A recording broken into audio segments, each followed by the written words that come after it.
భారతంలో గొప్పతనం ఏమిటంటే ఏ శాస్త్రం వచ్చిన వాడు చూస్తే ఆ శాస్త్రం ఇదే అని అనిపిస్తుంది. వాడికి ఆ శాస్త్రం రాదనుకోండి, ఇందుట్లో లేదనిపిస్తుంది. అంతే తేడా. అధ్యేచ కామేచ మోక్షేచ భరతర్షభ యదిహాస్తి తదన్యత్ర ఎన్నేహాస్తి నతత్క్వచిత్. ఇక్కడ లేదు, అది ఎక్కడా లేదు. మీకు ఎక్కడన్నా ఉన్నదో ఇక్కడ ఉన్నది. వెతుక్కో, కొంచెం పేజీ తిప్పుకో, జాగ్రత్తగా చదువుకో. ఇటువంటి విజ్ఞాన సర్వస్వం ఇప్పుడు ప్రపంచంలో ఎలా నడవాలి, రాజకీయాలు ఎలా ఉంటాయి, రాజనీతి అంటే ఏమిటి, ప్రజాభిమానం అంటే ఏమిటి. 13 ఏళ్ళు పాండవులను అరణ్యానికి తోలి ఏకఛత్రాధిపత్యంగా సర్వభోగాలతో రాజ్యం పరిపాలిస్తే దుర్యోధనుణ్ణి కాదన్నవాడు కానీ విమర్శించినవాడు కానీ లేడు. వాడి రాజనీతి ఇజ్జత ఏం చెప్పాలి.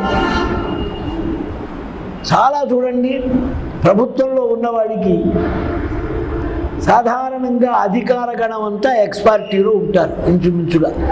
ఎందుకంటే వీళ్ళనేదో వాడు ఇబ్బంది పెట్టుంటాడు.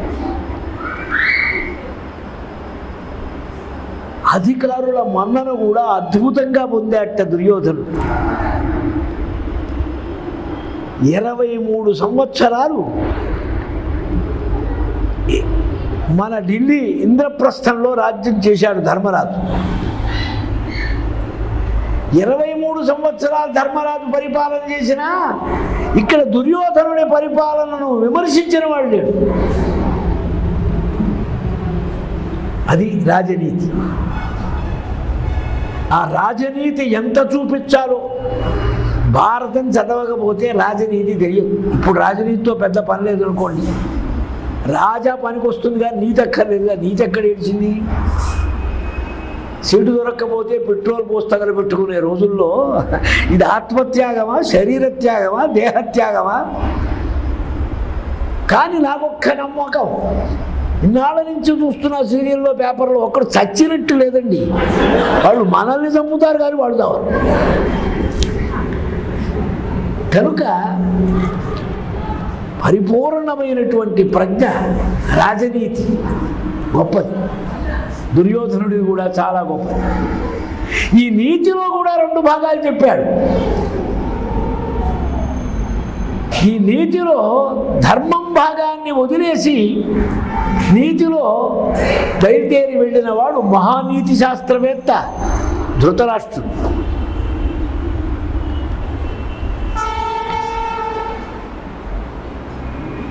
ధర్మరాజు పరమనీతివేత్త. నీతి 2 రకాలు ఉందండి. దుష్పథ నీతి, సత్పథ నీతి. దుష్పథ నీతి వదులు, సత్పథ నీతి సంపాదించు, నీకు ధర్మం నిలుస్తుంది. నీతి కదా నీతి కదా అని దుష్పథంలోకి నీతి వెళ్ళకూడదు. ఎలా నీతి వెళ్ళిందంటే, ధృతరాష్ట్రుడు తన మంత్రితో కణికుడనే వాడితో సంప్రదించి ఒక ప్లాన్ వేసి లక్క ఇల్లు కట్టించి పాండవుల్ని సమూల దహనం చేయటానికి. బాబు అడ్డంలే, నువ్వు నాకు ఎదురు అడ్డం ఉంటే నిన్ను చూసే చెప్పాల్సి వస్తుంది. కనుక సమూలంగా పాండవ సంహారం చేద్దామని అనిపించింది. ఇది దుష్టనీతి. న్యాయమైన నీతి పదం ధర్మరాజుది. చాలా గొప్ప నీతి. ఇలా ధర్మం, నీతి. ఇక వేదాంతం. వేదాంతంలో నరుడు నారాయణుడు. నారాయణం నమస్కృత్య నరంచైవ నరోత్తమం. మొదటి శ్లోకంలోనే ఏముంది? మహావాక్యం ఉంది.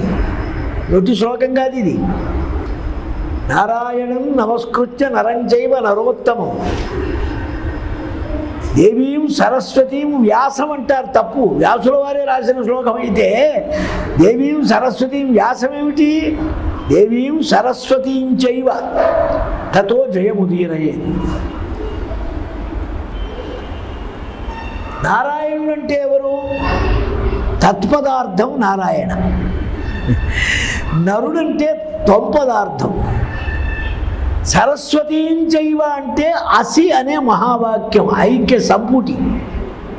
తతు త్వం అసి అనే మహావాక్యం ఆధారంగా ఈ మహాభారతం అనే పంచమ వేదం ప్రారంభమైంది.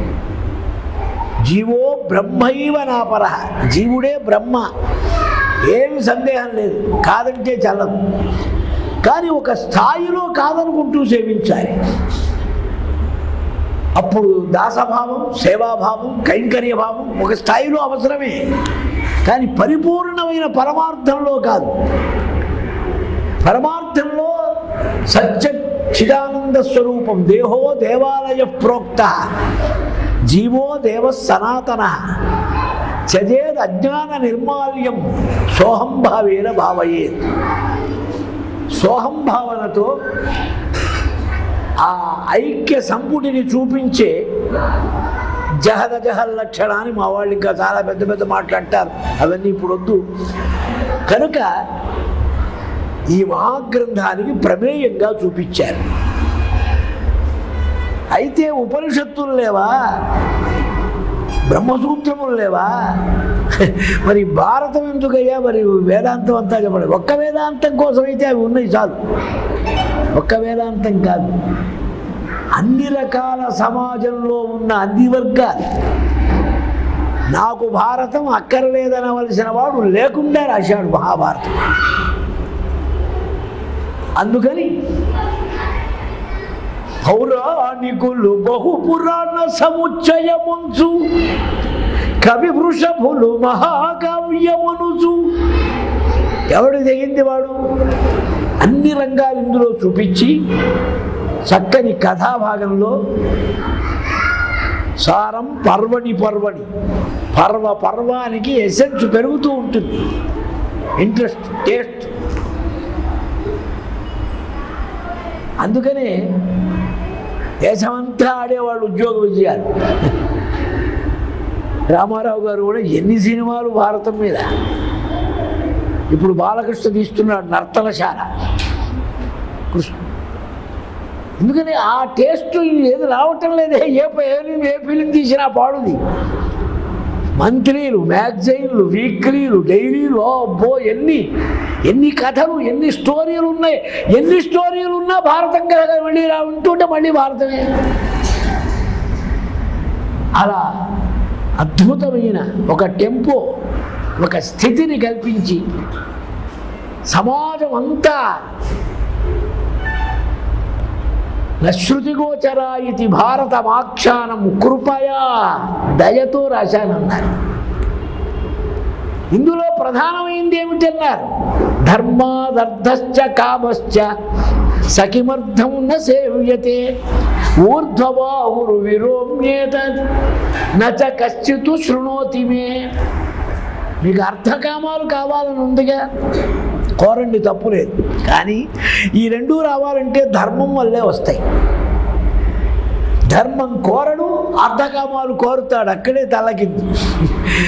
అందుకనే నిరాశ, నిస్పృహ, దుఃఖం, ఆరాటం. ధర్మం కోరు ముందు. ఆదితః ధర్మమాచరేత్. ఈ ధర్మం మొదలు తప్పావనుకో, నీ నీతి, నీ వైభవం, నీ రాజ్యం, నీ సంపద, నీ తెలివి, నీ పరాక్రమం అంతా దండగా. ఇదే భారతంలో ప్రధానంగా చూపించదలిచారు.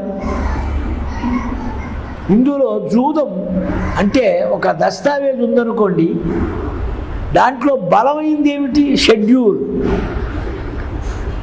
మీ షెడ్యూల్, ఏ షెడ్యూల్, ఆ షెడ్యూల్లో వివరిస్తాడు ఎన్ని గజాలు, ఎంత, సరిహద్దులు ఏమిటి, తూర్పు ఏమిటి, పడవరేమిటి, ముందేమిటి, వెనకేమిటి, అందులో ఏముంది. షెడ్యూల్లో ఏమి లేదు, 0 అనుకోండి, ఇది వారికి ఇచ్చావంటే ఏమి ఇచ్చావు? ఇది వారికి ఇచ్చామన్నారు కానీ ఎకరమైనా ఆయనకి ఇచ్చింది 14 ఎకరాలు రాది అని అంటాడు. షెడ్యూల్లో పడలేదుగా. ఇక్కడ జూదం మహాభారతానికి షెడ్యూల్. ఈ జూదమాటానికి ఏమిటి ప్రారంభం? మయసభ. మయసభతో రాజసూయ యాగం తయారైంది. రాజసూయ యాగం చెయ్యని నారదుల వారు వచ్చి చెప్పారు. ఎందుకన్నారు? అది చేస్తే కానీ సర్వక్షత్రియలోక వినాశం కావటానికి వీల్లేదు. ఆ యాగంలో అది ఉందిటండి. తెలియని వాడు పాపం ఇప్పుడు కూడా రాజసూయ యాగం చేస్తున్నాం ఎగ్జిబిషన్ గ్రౌండ్స్లో. బ్రహ్మానంద రెడ్డి గారి టైంలో జరిగింది, నేను అక్కడే ఉన్నా. రాజసూయం ఏంటి? రాజసూయం బాగుండి ఇప్పుడు చేస్తారా? రాజసూయం చెయ్యాలంటే జగత్తులో ఉన్న రాజలోకం అంతటిని గెలవాలి. వాళ్ళందరూ ఇచ్చిన కప్పములు కట్టాలతో ఈ యాగం చెయ్యాలి. ఇంత బ్రహ్మాండమైన కథన రంగం జరిగిన తర్వాత ఈ యాగం జరిగితే దీనివల్ల ఏదో ఒక పెద్ద ఇబ్బంది ఉంది. ఎట్లా తెలిసింది? యాగం మధ్యలోనే శిశుపాలుని సంహరించారు శ్రీకృష్ణస్వామి గారు. వ్యాసుల వారు వస్తే ధర్మరాజు అడిగాడు, స్వామి ఇది నాకెందుకో అపశకునంగా కనపడుతున్నది. ఇంత యాగం మధ్యలో శిశుపాల వధ ఇందే స్వామివారు చేశారు, ఏం అనలే కూర్చున్నాం. మరి ఏమిటి దీనికి ఫలం ఏమన్నా ఉందా? దీని ఫలం 13 ఏళ్ల తరువాత కనపడుతుందన్నారు. ఇప్పుడు వెంటనే ఫలం కనపడదండి, అది తమాషా. 13 ఏళ్ల తరువాత ఉన్నది. త్వామేకము కారణం కృత్వా దుర్యోధన అపరాధేన భీమార్జున బలేన చ సర్వం క్షత్రం వినశ్యతి. నీవు కారణంగా చూపిస్తూ నిన్ను దుర్యోధనుడి నేరం కింద భీమార్జున బలపరాక్రమాలతో ఈ క్షత్రియ లోకమంతా నశిస్తుందన్నారు. ఈ క్షత్రియ లోకమంతా నశిస్తుంది. ఈ క్షత్రియ లోకమంతా నశించడం అంటే లయం, ప్రళయం. ప్రళయానికి ప్రధాన పాత్ర శంకరుడు, భారతానికి ప్రధాన పాత్ర శంకరుడు. అదేమిటన్నారు? అదేమిటి? ఆయన శంకరుడి రూపమే దుర్వాసుడు.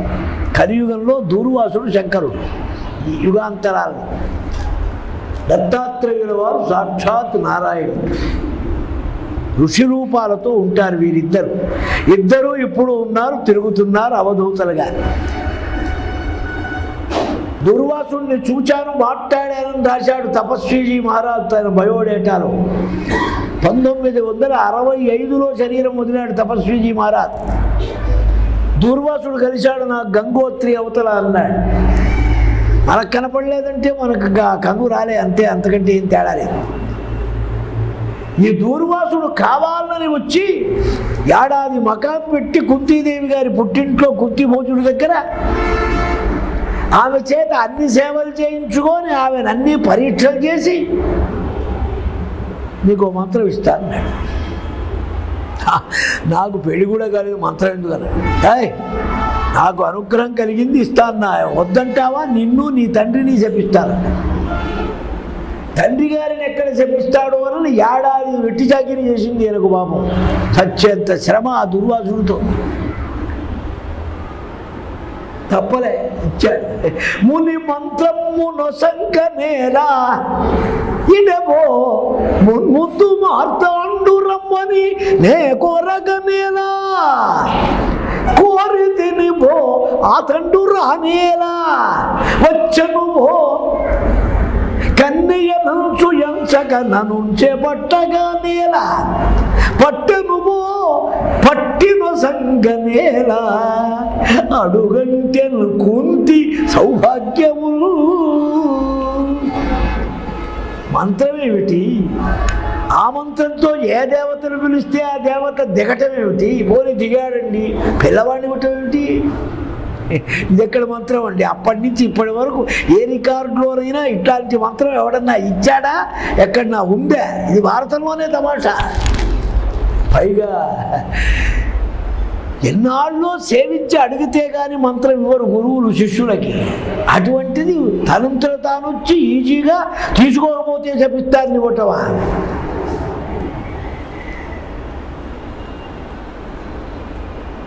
వద్దన్న కొద్దీ ఇవ్వటమా? ఆ మంత్రమే లేకపోతే ఆ కర్ణుడు లేడు, పాండవులు లేడు. మనకి పురాణం శ్రమ ఉండేది కదా. కాబట్టి 6గురికి ప్రధానమైనటువంటి బీజం దుర్వాసుడు వేశాడు.